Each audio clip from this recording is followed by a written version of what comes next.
Good morning, my dollar bimbos and dollar bin bros. It is I, the villainous valuer of vintage volumes, back with another stack of treasures rescued from the bins of the Kingpin of Union Square. Howie, go check him out. He is the last real dealer.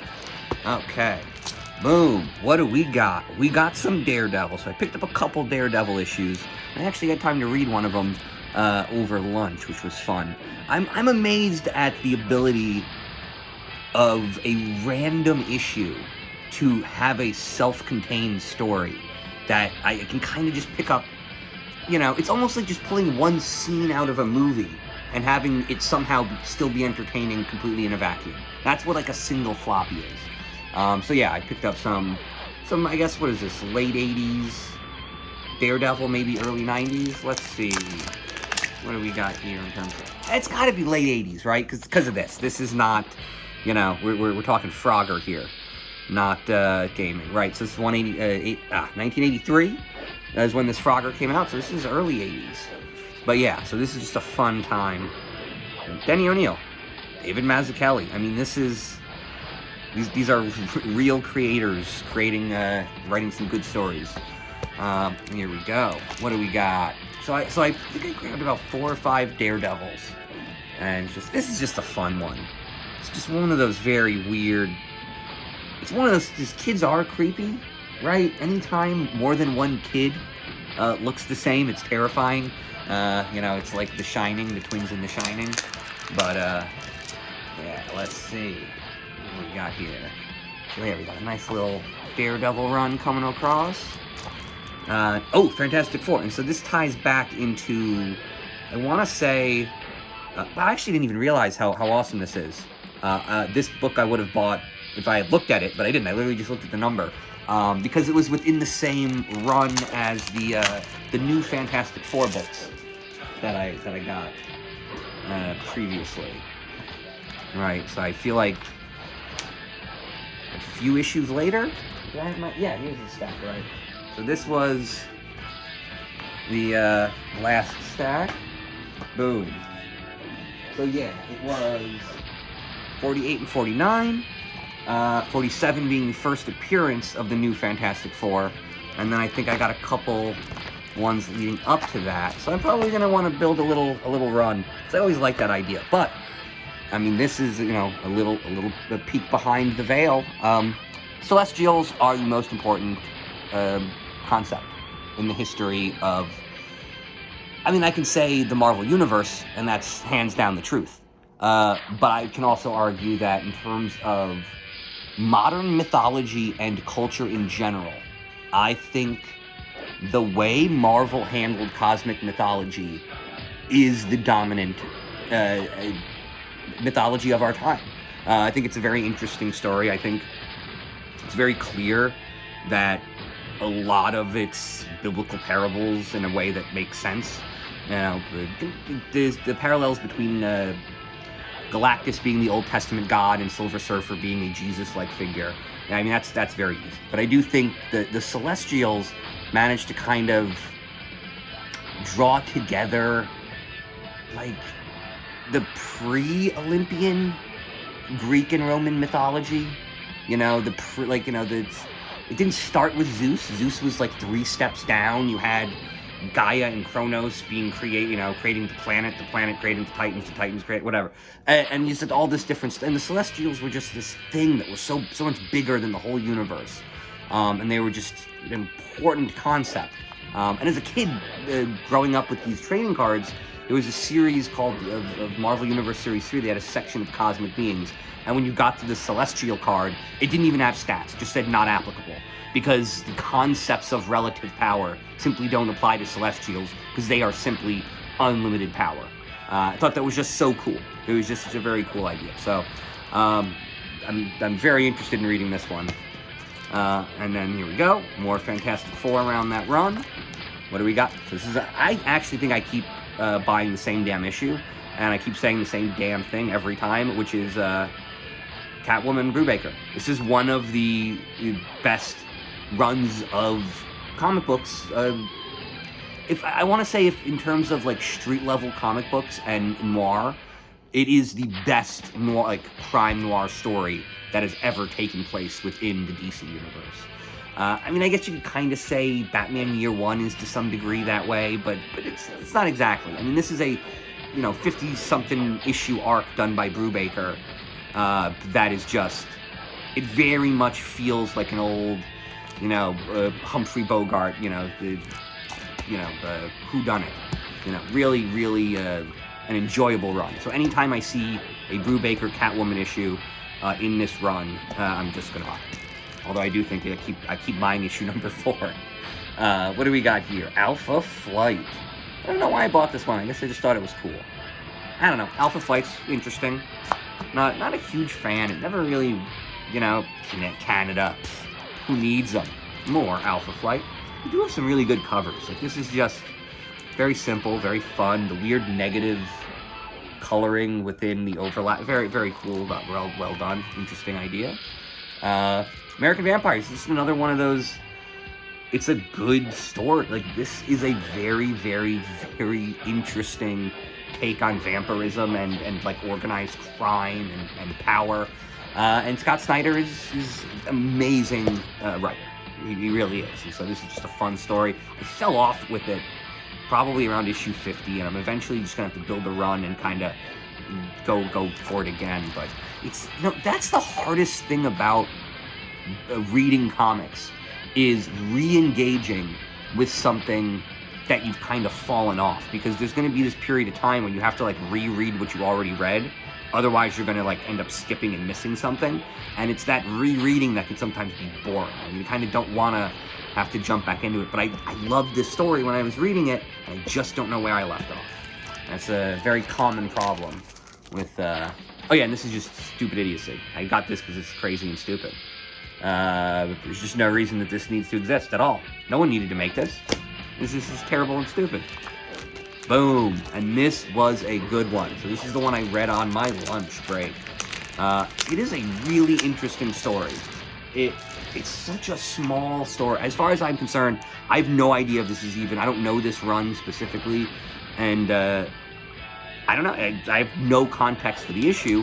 And it just is this very self-contained kind of vignette of Matt Murdock going into a small town bed and breakfast whose owner happens to be married to an enforcer for a local mobster who's his brother. So his brother does loan sharking and he does collections.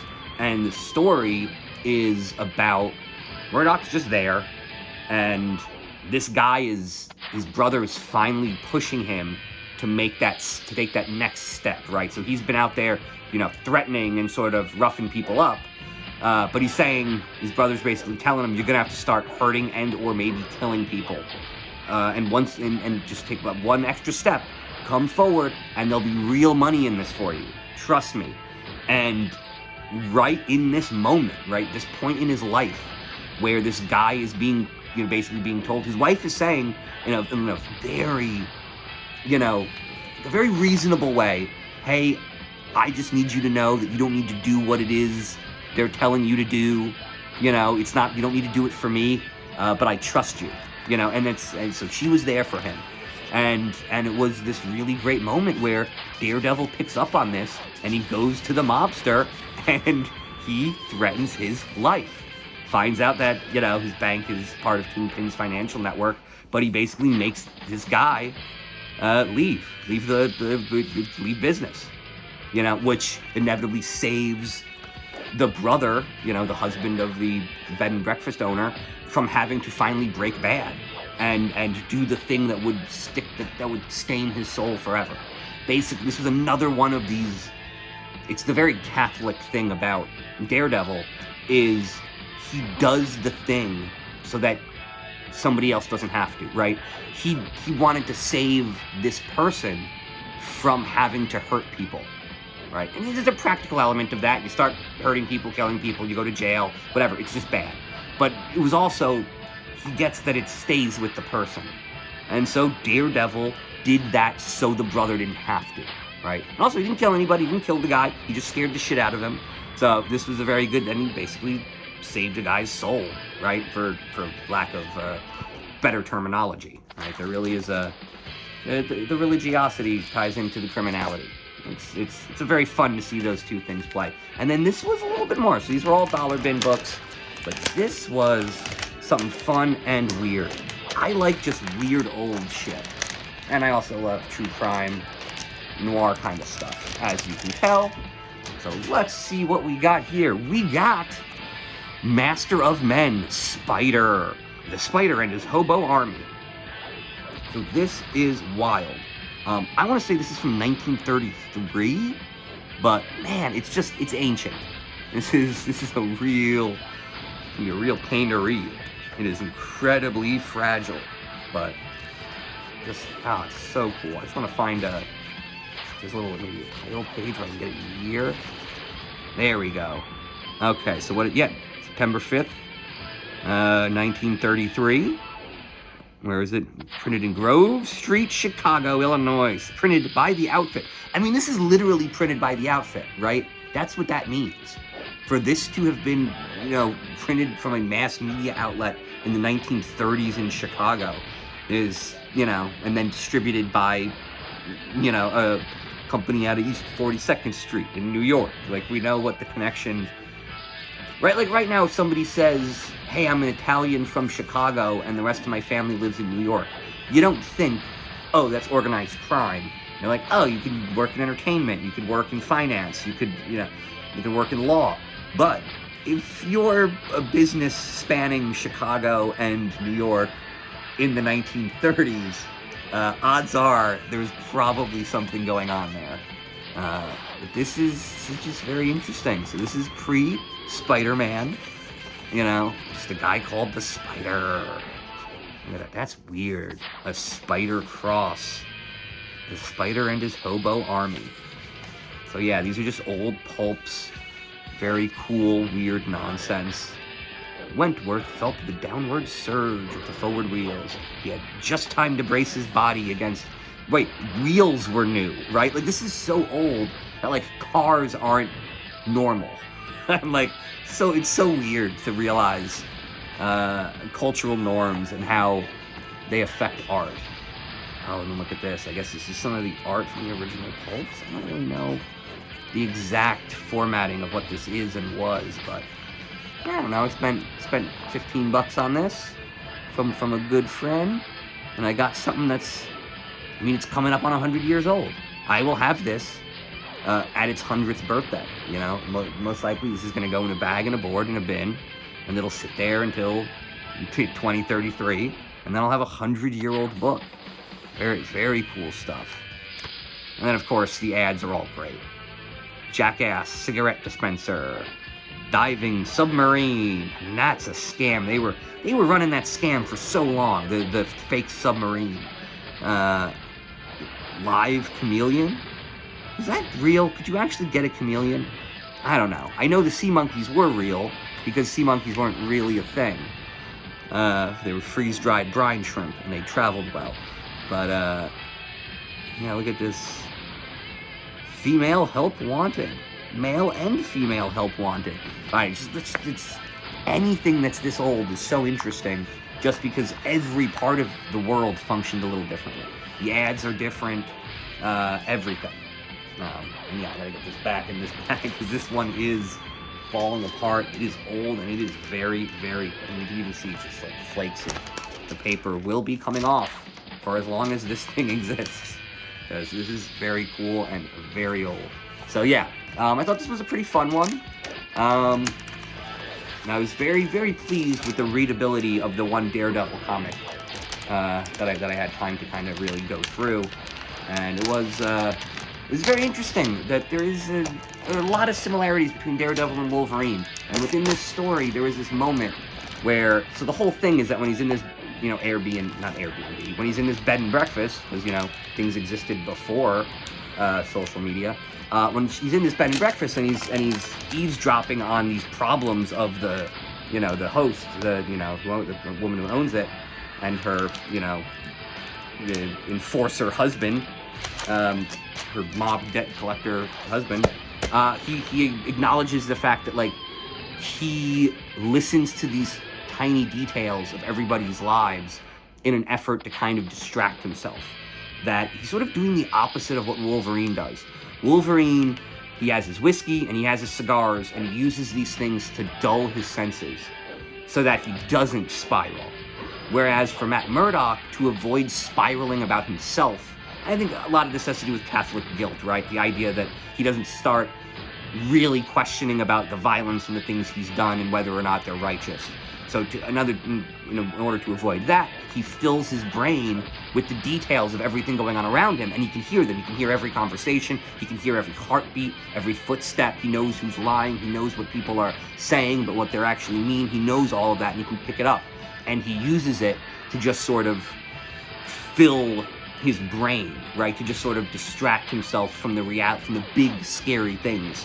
He chooses to not necessarily obsess, but absorb smaller things, smaller details. And he always says that, enough details will get the job done.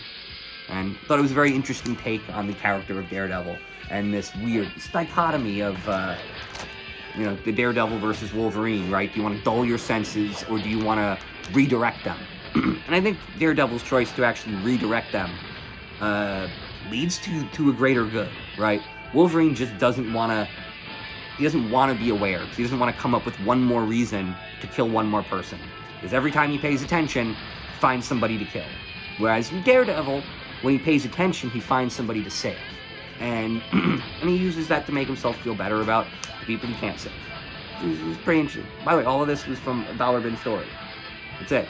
It took me 11 minutes to read it. It was really interesting. A small story from some pretty big characters. And that was it. Comics are fun. We like comics. There you go. Go buy some comics. Go to Union Square, the southwest corner, and you will see the last real comic dealer in the city, the big city, New York City, the only city that matters, and he's the only dealer that matters, so go get some books. Good night and good books.